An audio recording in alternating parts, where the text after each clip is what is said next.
passive is my favourite grammar structure in English, and it's very important for your B2 First Cambridge exam. And do you know everything you need to know about the passive for the B2 First Cambridge exam? And do you even know what you don't know? Of course you don't. Because if you knew what you didn't know, you would have learned what you didn't know by now, and then you would know it. What? Don't worry. My name is Toby, this is Smash English, and here is everything you need to know about the passive for the B2 First Cambridge exam.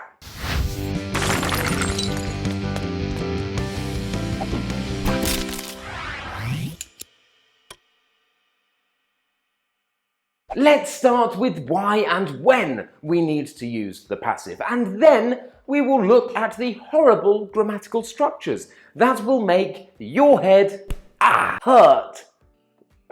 First, we can use the passive when the object in our sentence is more important than the subject. Oh, well, I'm obviously not the subject then.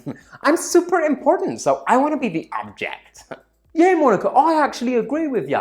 I personally see all women as objects. No, Bruce, you can't say that. Why? What do you mean? For example, Toby, the king, makes Smash English videos. And this sentence is fine if we are talking about Toby. And if you are talking to me, we probably are talking about Toby because I love talking about myself. I'm the only person I know. But if we are talking about Smash English and Smash English videos, then our emphasis should be on the object here. This gives us Smash English videos are made by Toby. Yes! And here are some more examples. The film was directed by, I don't know, think of a name. The book was written by, I don't know, I've never even read a book. Why are you asking me? God. The second reason we might use the passive is when the subject of the sentence is not important. And you have definitely seen this in use before. Trust me. Oh my god, made in China? I thought this was made locally. I posted it to my Instagram and everything. Hashtag shop local. Look how great and ethical I am. But oh my god, look, gross. We say made in China instead of people made this in China because the subject is not important. We know it was people and not animals or rocks. So we use the passive to eliminate the need for a subject. So let's have a look at some more examples. In America, tigers are sometimes kept as pets. We know that it is people keeping tigers as pets, so we don't need to give a subject. It's obvious. Copies of the book can be bought at all good bookshops. We do not need to say people can buy the book because, well, who else would want to buy the book? Animals? Animals can't read. That would be silly. The third reason that we might use the passive is when we do not know who the subject is. Excuse me everyone, I know that we think this is funny. Oh, Smash English, yeah? Great time. Sure, right? But this has gone too far. Where is my beer? Oh no, Bruce, that's awful. Maybe an object stole it. Do we have to do this now? Yes, we do. Toby, you know, right, that I cannot work without my beer. And my beer has been stolen. So here, Bruce has said my beer has been stolen, instead of saying someone has stolen my beer. Both sentences are fine here, but we are using the passive to emphasize that we do not know who the subject is. So, we often use the passive for crimes. Crimes where we don't know who the perpetrator, the person that did the crime, is. Let's look at some more examples. The man was murdered on his way home from work. Yeah, what a happy example. Last night my house was burgled. Hey, brilliant. Isn't that great? The fourth and final reason for using the passive is to give formal and impersonal instructions. We often combine the passive with modal verbs here. Yeah, but Toby, where is my beer? Oh, hi everybody, my name is Bruce. And I drink too much because I hate myself and I'm really insecure and I insult Monica all the time, but it's because I know that she is way, way better than I am and she's really beautiful and I'm really ugly. Wow, wow, wow, wow, wow. Yes, Monica, and you're very clever, very funny, but my beer must not be taken by anyone. Do you understand? The use of the passive here makes the instruction more formal and more impersonal. Let's look at some more examples together. Yes. Helmets must be worn at all times. Cigarettes are not to be smoked indoors. Alcohol is not permitted on the premises. So, when do we use the passive? We use the passive when the object is more important than the subject, when the subject is not important, when we do not know who the subject is, or to give formal and impersonal instructions. And now let's look at the grammar structure of the passive. And boy, oh boy, this is my favourite grammar structure in all of English. Object plus be plus the past participle. Well, no, not quite. Let's look at the passive form of every single tense. Yes, every single tense. But first, I need a sentence. So somebody, please, give me a sentence. Somebody? Yes, Toby, I've got a sentence. Duke smells Monica. Oh my god, no, ew. Yes, perfect. Duke smells Monica. Let's go. Monica is smelled by Duke. Monica was smelled by Duke. Look at these examples. Look at them. This is super duper important. We do not change the past participle. We always use the past participle. We know the tense of the sentence thanks to the form of the verb be. Remember this as we continue. Monica has been smelled by Duke. Monica had been smelled by Duke.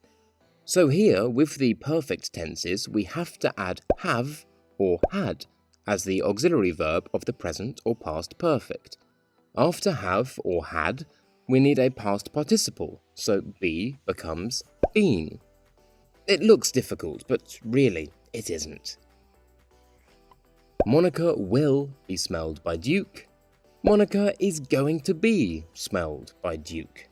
And these are not too difficult, but it does get harder and your head will hurt like that. And why am I hitting myself? I'm hitting myself because I want my head to hurt too, so I can empathize with you. My head hurts because I hit myself, and your head hurts because you're learning the passive, and it can be hard, especially now, so pay attention. Now, let's look at the continuous tenses. Monica is being smelled by Duke. Monica was being smelled by Duke. So this is quite easy. We need to put be in the continuous form, and to do this we add the auxiliary verb is or was. But things get a lot harder. Let's do this with the perfect tenses. Monica has been being smelled by Duke. Monica had been being smelled by Duke. Now things get a bit horrible. We have object plus have or had, which is our auxiliary verb. Then we need been, because have and has are always followed by a past participle, plus the continuous form of be to make this a continuous sentence, and then we put the past participle of our verb. We can also do this with the future perfect continuous. Monica will have been being smelled by Duke, and yes, that's a nightmare, and I'm really, really sorry. Now for B2 first, no one expects you to naturally produce the present perfect continuous in the passive form or the future perfect continuous in the passive form in your speaking or even in your writing. The important thing is that you know that they exist, so you can identify the grammar structure if you see it. Using the passive in the past continuous or the present continuous is very common in part 4 of the Use of English paper, the key word transformations. So let's look at an example now. Our sentence is, she arrived when the men were painting the kitchen. Our key word is painted. Remember, we must use between 2 and 5 words here. Can you do it? I'll give you 5 seconds.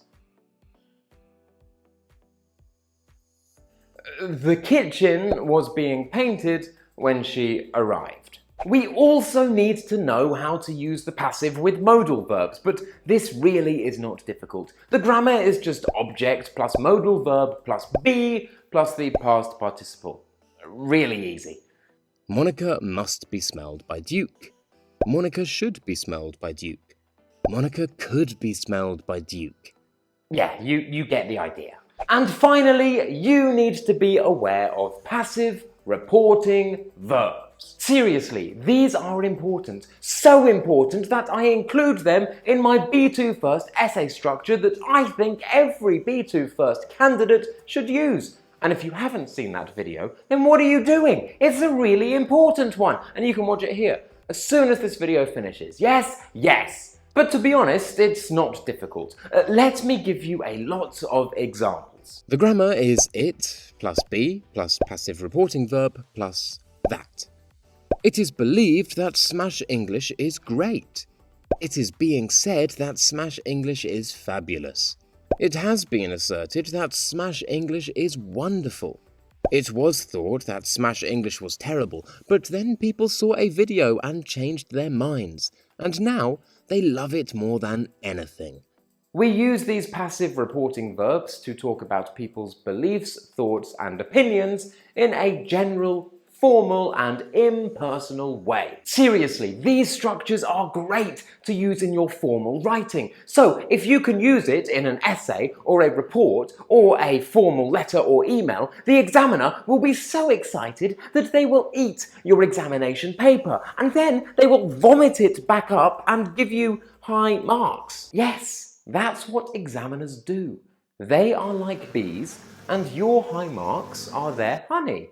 That is science. But that's not all. We can make this slightly harder. And yes, your head is going to hurt by adding an object.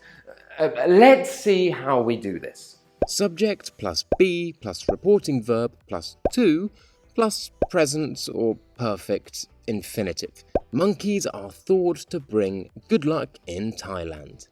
Oh my god, that's amazing. Like, I love animals. Like, I once had a pet rabbit, but he was really, really fat, so I put him on a diet, and he didn't eat, and he died. I was so sad, I cried for like a whole day. I really like animals, especially skinny animals, like stick insects and flamingo. Oh my god, flamingos. Have you seen their legs? Like, how do you get legs so skinny? They are so hard. Oh, and do monkeys bring good luck in Thailand? I don't know. I know nothing about culture. I know so little about culture that I teach my own language.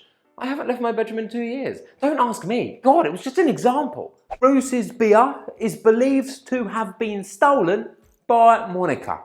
Monica, the object. Wow, Bruce, well done. You're so funny. That was so intelligent. Smash English is claimed to be the best YouTube channel in history. Claimed by who? Claimed by me. Now, don't worry if you find using these reporting verbs in the passive with the object difficult. Again, you just need to be aware that this structure exists at the B2 First level. And now, you do have this awareness, and you have this awareness because you watched this video. And with this awareness, you've suddenly realized that the meaning to your existence is Smash English videos. So you're going to subscribe, you're going to watch all of my videos twice, you're going to leave a comment saying, Toby, thank you so much, I love you. I'll go to bed feeling good about myself. You're happy, I'm happy, we're all happy. Thanks to Smash English, I love life. And with that, we're finished. Now you know everything you need to know about using the passive for the B2 First Cambridge exam. If you liked the video, don't forget to smash that like button, subscribe if you haven't already, leave a comment down below. My name is Toby and this was Smash English.